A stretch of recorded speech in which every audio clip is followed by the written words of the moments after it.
gotten it to the place where it's that much work. Anyway, we'll make sure you all do. I am very pleased to introduce our speaker tonight, and you probably know it's Ken Pratt. Can you hear me back there? Okay, good. Could be a little louder. All right.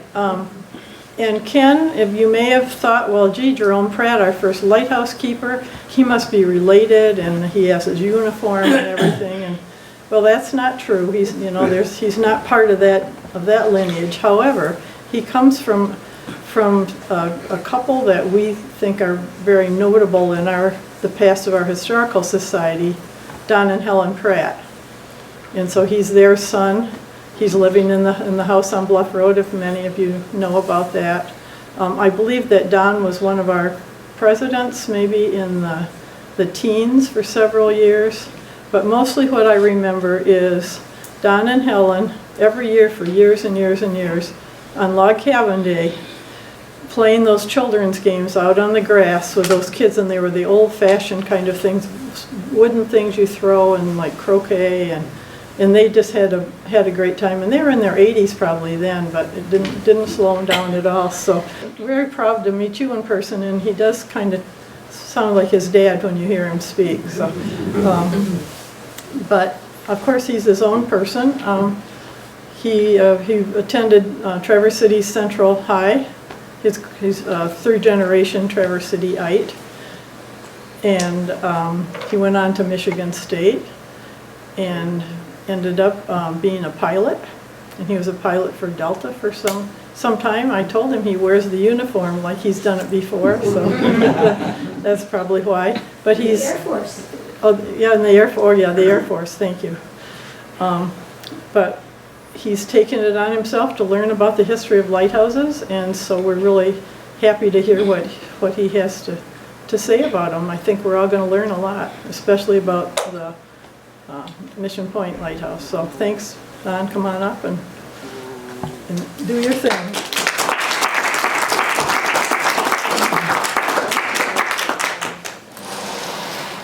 Thank you very much. I'll try and use my command voice so that everybody in the back will be able to hear. If it drops off, just give me a little signal and I'll ramp it up again. Good evening and welcome. This evening's presentation is A Light on the Point, a brief overview of Mission Point Lighthouse history. I'm sure many of you have been out there, probably all of you. You've got some sense as to what the history of it is, but maybe I've turned up a couple of nuggets that may be new information, so I'd like to share those with you this evening. Before discussing the specifics of the Mission Point Lighthouse, I think it's helpful to point out some of the significant historical events that occurred prior to that era. After the United States was formed in 1776, there was a constant push for westward expansion during the next 150 years. Explorers, pioneers, preachers, and settlers relentlessly were pushing into new areas. Thus, in 1825, the Erie Canal was completed, providing a waterway for connecting the original 13 colonies with the western frontier through the Great Lakes. In 1836, both the red and blue areas together were designated the Michigan Territory, although this has nothing to do with current designation of red and blue states. As you can see, this combined area included a large portion of the north-central United States. I think it's easy to see why it is referred to as the Upper Midwest. This includes territory that would eventually become part of Michigan, Wisconsin, Minnesota, Iowa, and portions of North and South Dakota, the western boundary of which was the Missouri River. In July of 1836, the map was redrawn and the red area became known as the Wisconsin Territory as Michigan prepared for statehood. 1837 was Michigan's entrance into the Union as the 26th state.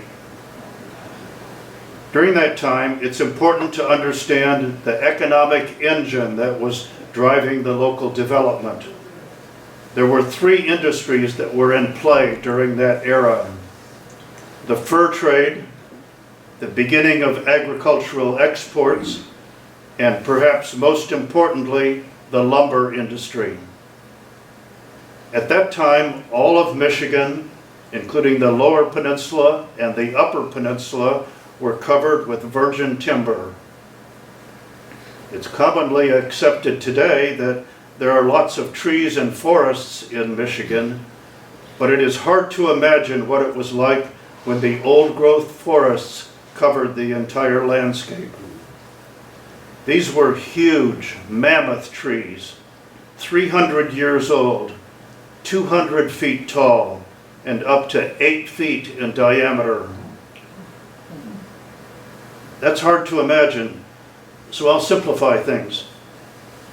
8 feet in diameter comes out to about 25 feet. If 4 of us were standing in a circle with our arms touching fingertip to fingertip, we would not be able to circumscribe that 25-foot diameter. That was the circumference. So these were big, big trees, millions of board feet of lumber. By the way, if you'd like to get a sense of what the virgin forest was like, I suggest you plan a visit to the Hartwick Pines State Park over near Grayling, Michigan. There you'll find a few acres of the last remaining old-growth forest filled with these enormous trees. Well, these forests were a huge natural resource, and the lumber barons bought up large tracts of land in order to harvest the trees. They set up sawmills and hired lumberjacks and began to clear the countryside. Initially, the logging was conducted exclusively in the wintertime. That's when the ground was solid and the huge sleds could be used to haul the logs to the edge of the nearby riverbanks. Then, in the spring, after the ice thawed, the logs were floated downstream to the mills. In later years, this device, appropriately called a big wheel, was invented. The wheels are 10 feet in diameter. When one end of a log is secured with a chain under the axle, a team of draft horses or oxen would then be able to haul the logs out of the forest. Thus, logging became a year-round operation. So once the timber was milled and that timber to market, that's where the Great Lakes came into play. With the Great Lakes with Michigan surrounded by the Great Lakes, it's easy to understand how the lumber could easily and efficiently be transported to places like Cleveland, Detroit, and Chicago. In fact, it was this seemingly endless supply of lumber that was fueling the growth of these big cities. In turn, the ships brought equipment, supplies, and passengers to the North Woods. In the mid-1800s, there were an equal number of sailing vessels and steamships that were plying the waters of the Great Lakes. The challenge was how to keep them safe from the hazards of navigation. These days, when everyone has a GPS in their pocket, it's easy to forget that the nautical navigator relied on time, distance, and heading to calculate where they were going on the water. And the wind, waves, and weather complicated that task, especially during inclement weather. That's where the lighthouse comes into play. It's interesting to note that Michigan has some 3,200 miles of shoreline. That's more than any other state in the continental US, more than Florida, more than Texas, more than California. Alaska stands alone as the state with the largest amount of shoreline, but Michigan is next. Along that 3,200 miles of shoreline, there's lots of places for ships to get in trouble. Thus, the lighthouse was a high-tech solution of the day to warn mariners of hazardous areas. Michigan has 129 lighthouses along its shores, more than any other state in the Union. Each of the black dots around the perimeter of the Michigan peninsulas represents a separate lighthouse. You may have been to some of them. There are, for example, 6 lighthouses within 50 miles of where we are right now, some of which are open to visitors, like the Mission Point Lighthouse. Some are in an area where you may walk around them, and some you may have to only view from a distance. To be effective, a lighthouse needs to have a mechanism to shine a bright light for a long distance. Harken back to the days of Paul Revere and the American Revolution. Remember, they had a couple of lanterns in the church belfry, one if by land, 2 if by sea. Well, that signal may have been visible for a mile or 2, but that's not sufficient for a lighthouse. In this example, a simple, unmodified light source, such as a candle or a lamp, only transmits about 3% of the available light to the observer. From the vantage point of a mariner, that's a problem. With a parabolic, mirrored reflector behind the light, there's a noticeable improvement. Here, about 39% of the light is projected towards the observer, but there needed to be a better solution. In the early 1800s, a French physicist, Augustin Fresnel, came up with a brilliant solution to this problem.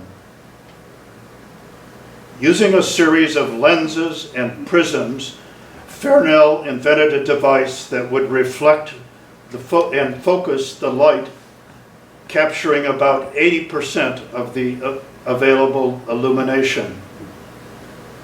His invention, the Fresnel lens, was adopted throughout the Great Lakes as the best method to warn mariners of hazards to navigation. Fresnel lenses come in 6 different sizes. These are called orders. So, for example, the first order lens on the far left is the largest and is used for lighthouses along the ocean. On the other hand, the 6th order lens is the smallest, and that was used for places like canals and rivers. For comparison purposes, a first order lens is 12 feet tall. That reaches to about the ceiling in here. It's 6 feet in diameter, and it weighs some 12,000 pounds. A 6th order lens is about a foot tall, 6 inches in diameter, and only weighs about 60 pounds.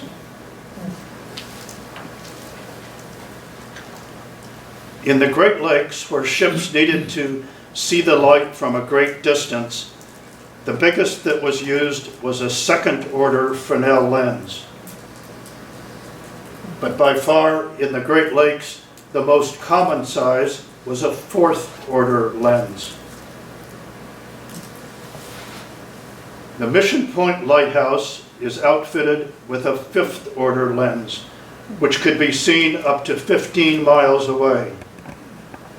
Although it's difficult to accurately judge the actual size of the lens in this photo, here are some of the specifications. It's just under 2 feet tall. It's about 12 inches in diameter. and it weighs approximately 350 pounds because of all of the glass that is involved. You may get a first-hand look at a 5th order Fresnel lens the next time you visit the lighthouse. We have one on display up on the 2nd floor in the museum. Or you may visit the Great Lakes Maritime Academy on East Front Street. They have one on display on the mezzanine walkway. In 1859, with the increased shipping traffic in Grand Traverse Bay, the U.S. Lighthouse Board determined that a lighthouse was indeed needed at the end of Old Mission Peninsula. As a result, Congress allocated the princely sum of $6,000 to purchase the land and erect a lighthouse. As you can see from this satellite image, and as you've probably noticed firsthand, the shallow water extends a considerable distance from the tip of Old Mission Peninsula. The aqua-colored water is only about 10 or maybe 15 feet deep, much too shallow for big ships. So the ships needed to stay at least 1.5 miles away from the tip of the peninsula. Although the money had been approved in 1859, construction of the lighthouse was not begun until a decade later. This may have been due in part to the fact that from 1860 to 1865, the U.S. was engaged in the Civil War. But then in 1869, the land for the lighthouse was purchased, construction was carried out in 1870, and the lighthouse was lit for the first time on September 10th of 1870. At that time, there were 37 states in the Union, and afterwards you may enjoy inspecting the 37-star flag in the back wall. The first lighthouse keeper at Mission Point was a gentleman by the name of Jerome Pratt. Alas, no personal relation that I'm aware of. Keeper Pratt was removed from service in 1877, reportedly for political reasons. I don't know any more about it than that. He was replaced by 71-year-old John McCary. 4 years later, Keeper McCary drowned after jumping off the side of the steamer City of Traverse in August of 1881. John Lane, the light's third keeper, had lost both of his parents by the time he was 14 and subsequently served on a whaling ship and then a captain of a Great Lakes steamer before he entered the lighthouse service. Keeper Lane passed away in December of 1906. He was the longest serving keeper. He served for 25 years. Sarah, his wife, looked after the light following his passing, thus making her the first and only female keeper of the Mission Point Lighthouse. The fifth keeper was James Davenport, shown in this photograph standing near the lighthouse. He served for 12 years until 1919. Altogether, there were only 7 keepers during the 63 years that the lighthouse had a full-time keeper. Now let's consider some of the duties that the lighthouse keeper was responsible for. These days, mass transportation is in the air using airplanes. We charge air traffic controllers with the responsibility to keep air traffic moving safely through the skies. Back in the 1800s, mass transportation was on the waterways using ships. In those days, lighthouse keepers were responsible for keeping ships moving safely along the waterways. So the keeper's primary job was to keep the lights on. These days, we often think of managing a light in terms of switching it on or switching it off. For a lighthouse keeper, it was a very different story. From sundown to sunup, and during bad weather, the keeper's most important job was to keep the light burning. And yes, it was literally a flame. In the early years, lighthouse lamps were fueled with whale oil. Towards the end of the 1800s, they switched to kerosene. And by the 1930s, most had been converted to electric lamps. For a keeper, managing a light involved trimming and adjusting the wick so that it burned the brightest. The reservoir of fuel in the tower needed to be refilled regularly. And on a daily basis, the Fresnel lens and the windows in the tower needed to be cleaned. As you know, when you're using a kerosene lamp, the flame gives off smoke and soot. So every day, usually first thing in the morning, the keeper was tasked with cleaning and polishing the Fresnel lens and washing the windows of the tower. No easy task. Remember, the lens has about 50 individual prisms, and each prism has 3 facets. That's a lot of surfaces to clean and polish every day. In addition, the keeper needed to carefully manage the airflow in the tower. The flame needed fresh air, plus a way for the smoke and fumes to exit the tower. And during times of strong winds or thunderstorms, the air inlets needed to be managed so that an errant gust of wind didn't blow out the flame. In addition, the keeper needed to keep accurate records of the weather, as well as the number and type of ships that were passing the point.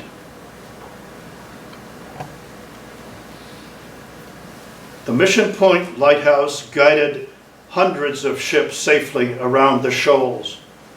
But one day, in late November of 1886, tragedy struck. On November 26th, a twin-masted schooner called Metropolis cast off from Elk Rapids, planning to make one last trip to Chicago before the winter weather and freezing temperatures set in. However, while still in East Bay, they got caught in a snow squall. Probably not even able to see the Mission Point light, they ran aground on the east side of the peninsula.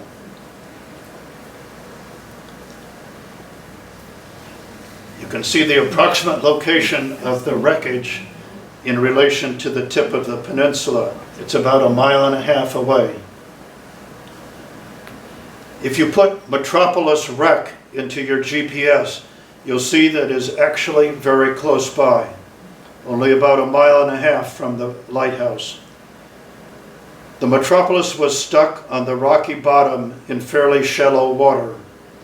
Fortunately, the crew was safely rescued.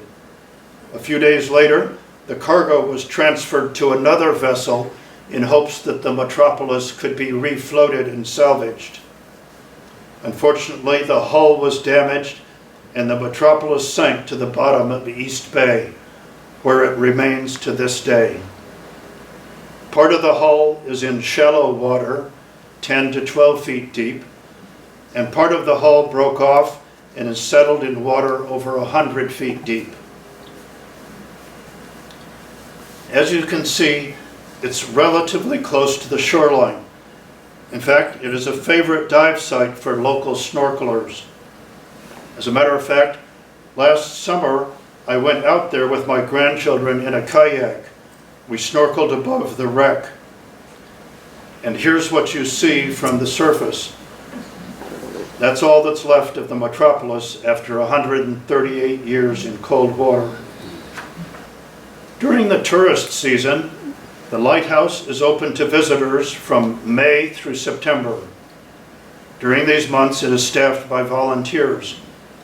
One set of volunteers, usually a couple, actually live in the efficiency apartment in the back of the building for 1 week at a time. During visiting hours from 10 a.m. to 5 p.m., They serve as hosts inside the facility and manage the gift shop. Often these live-in keepers are from out of town. During the midday shift, noon to 2 p.m., local volunteers, such as myself, provide backup so that the live-in keepers can take a lunch break. Having a uniform is not required, but I found a vendor in Connecticut which specialized in authentic reproduction uniforms, so I decided to order one. The uniform is identical to the ones issued by the Lighthouse Service around 1890. In fact, this same vendor provided the keeper uniforms for the 2019 movie titled The Lighthouse. The letters K on the lapel stand for keeper. The hash mark on the left sleeve indicates 5 years of satisfactory service. Interestingly, these two buttons on the side of the cap are authentic, salvaged buttons from an original Lighthouse uniform. I paid a little extra to have those.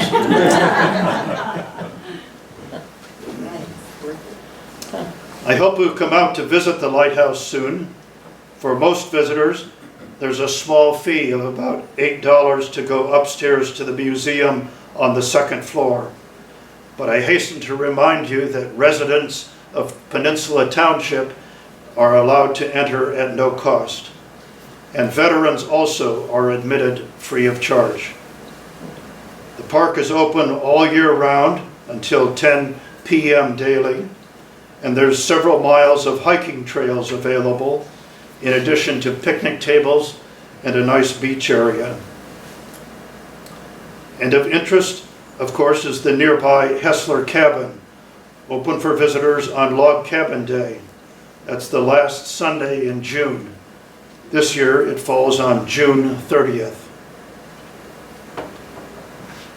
This is my first meeting with the Old Mission Historical Society, but it won't be my last.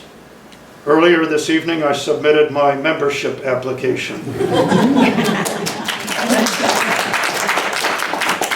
After all, I have deep roots on Old Mission Peninsula.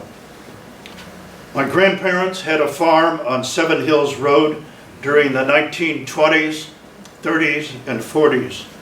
That's where my mother grew up. My grandmother taught school in the Mapleton one-room schoolhouse, and in 1946, my mother taught school in the old McKinley schoolhouse. And for those of you who have been in the society for more than a decade, you may remember my parents, Don and Helen Pratt. They often served, as mentioned, on the log cabin days. In closing, I'd like to leave you with these thoughts. In 1859, Henry Wadsworth Longfellow penned a poem titled The Lighthouse. It's fairly long, but there's one stanza where he describes the lighthouse in detail. Steadfast, serene, immovable, the same year after year, through all the silent night, burns on forever that quenchless flame, shines on that inextinguishable light. As you go forward, I invite you to be like the keeper and the lighthouse. Be steadfast and serene. Keep your wick trimmed and your reservoir full. Polish your lenses and keep the windows clean. Be like that quenchless flame. Let your light shine. Thank you. Thank you.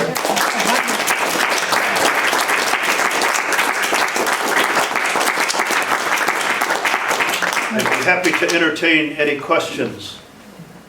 Yes, ma'am. I hope you all, if you don't know, come visit the Doherty Mission House, because the tie between the lighthouse and the mission house is extremely strong. Minnie Lane, the daughter of Captain John and Sarah Lane, married William Rushmore. She ran the inn in the house and the building that they built to the south, but her father, John Lane, died in the back bedroom on the first floor, and his bedroom suite is there. And you can come in and imagine the scene. He's dying and Sarah is there. I have no idea who filled in for her because it was 1906. Minnie, William, and their grandson Maurice, while John lived there, or died there. So if you get a chance, come to the Doherty Mission House and see that extremely strong tide. Thank you. For the sake of the video, I'll just summarize briefly. The invitation is extended to visit the Doherty House in the Old Mission Village, and there's a close connection between the lighthouse history and early peninsula history. Next question. What was the Metropolis carrying? And also A.J. Rogers, I saw that wreck there too. And what were they carrying and what happened to them? I'm not familiar with what the cargo was. I would have to assume that it may have included lumber, but I don't know in detail otherwise. It was There might be some information available here. it was lumber, iron, and potatoes.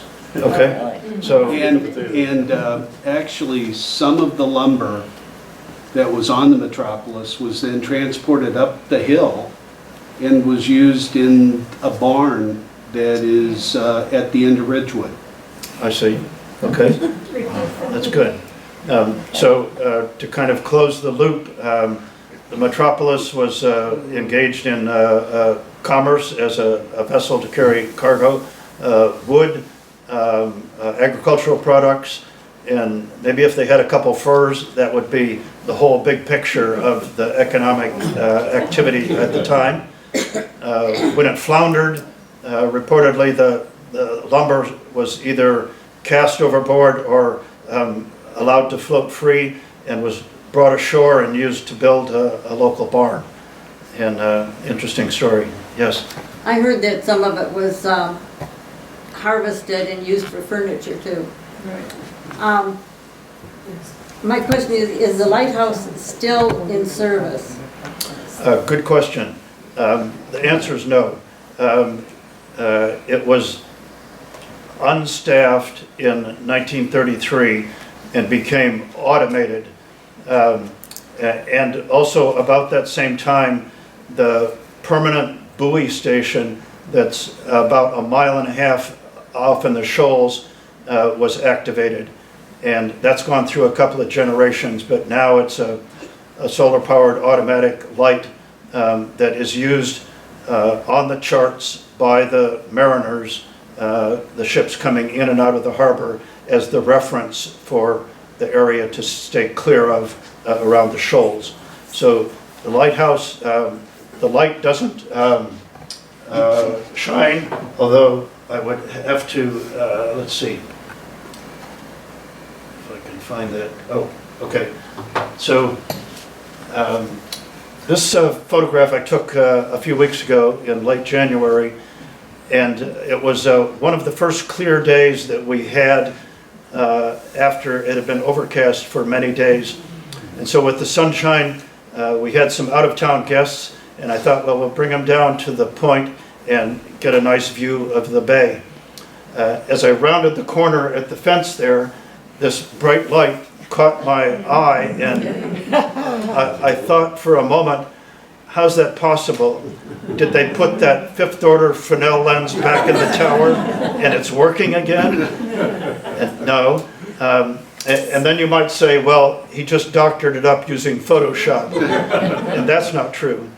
The fact of the matter is, standing at exactly that position at that time of day, the sun was low on the western sky and it reflected off one of the windows in the tower.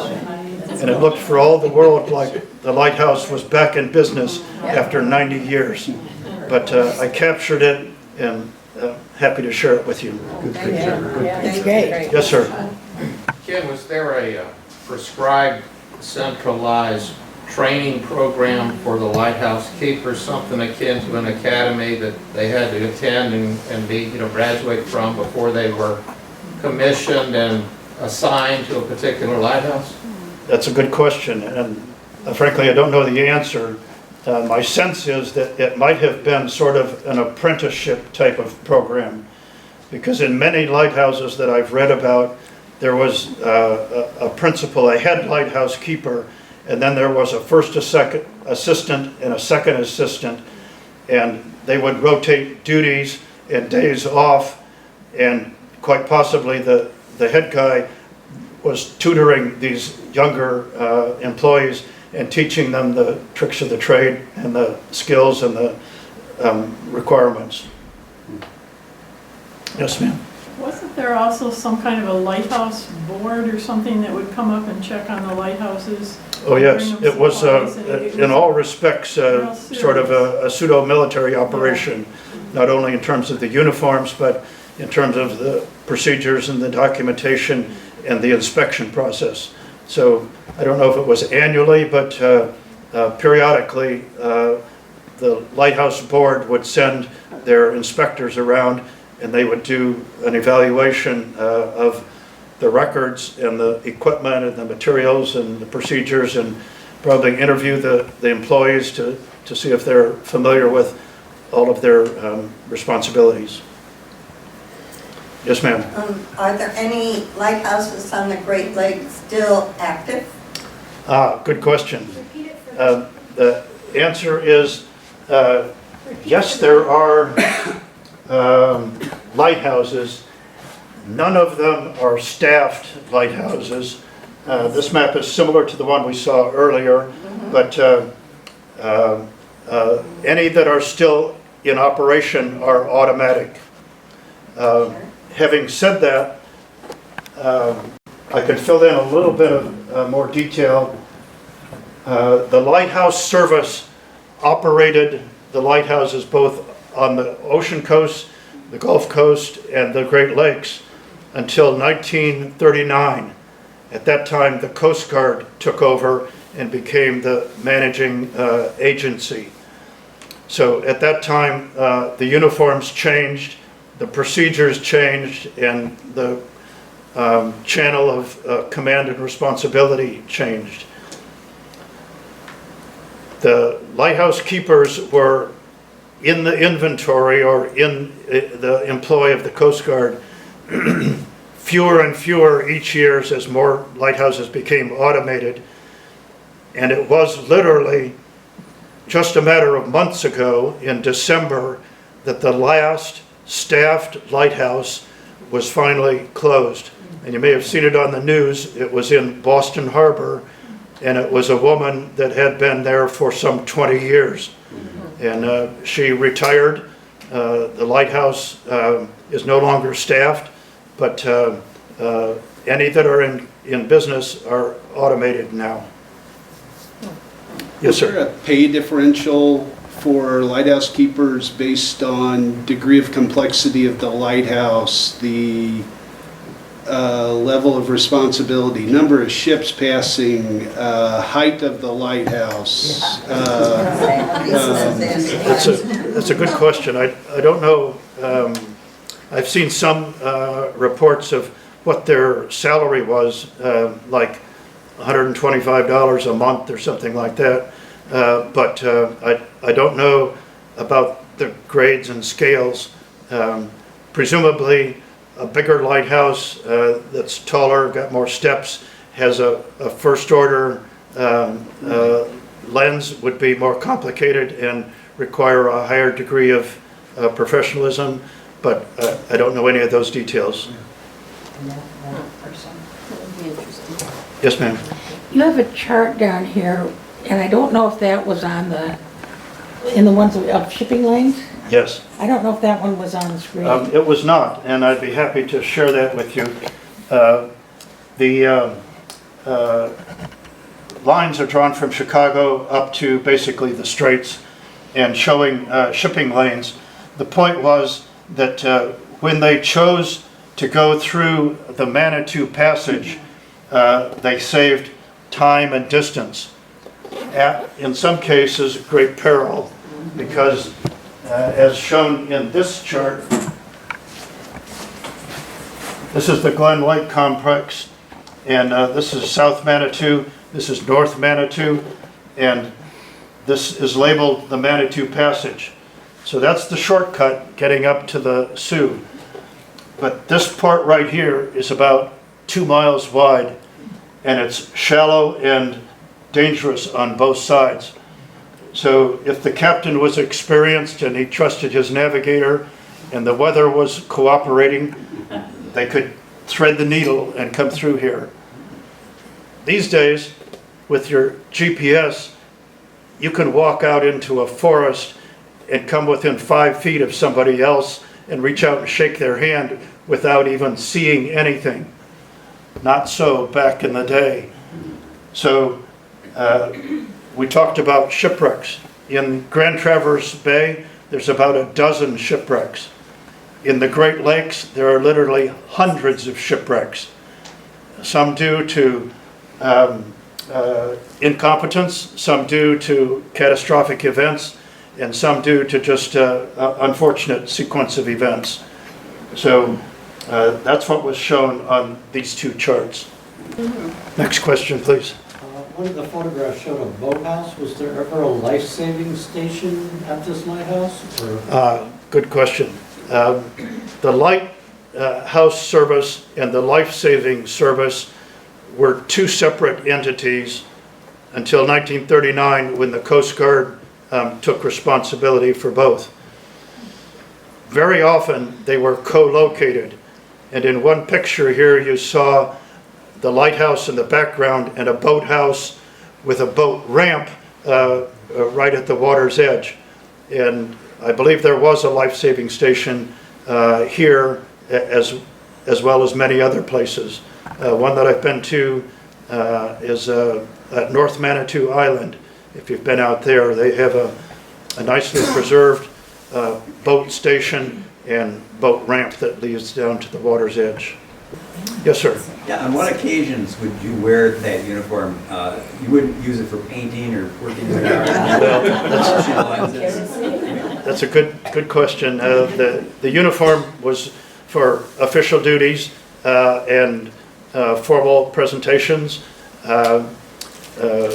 Most of the time, the photographs that we see of the lighthouse keepers is when they're in their uniform. So when the camera guy came out and set up his tripod and held up the strobe and he said, you know, smile, then they took this formal picture. You're right, for day-to-day work, trudging up and down, carrying cans of kerosene and painting the building and digging in the garden, I'm sure they had coveralls, sort of dungarees that they would use for that sort of utility work. And of course, when the boss, the inspector's coming, yes, everybody's all dressed up. Any other questions? Well, thank you very much. I appreciate your attention.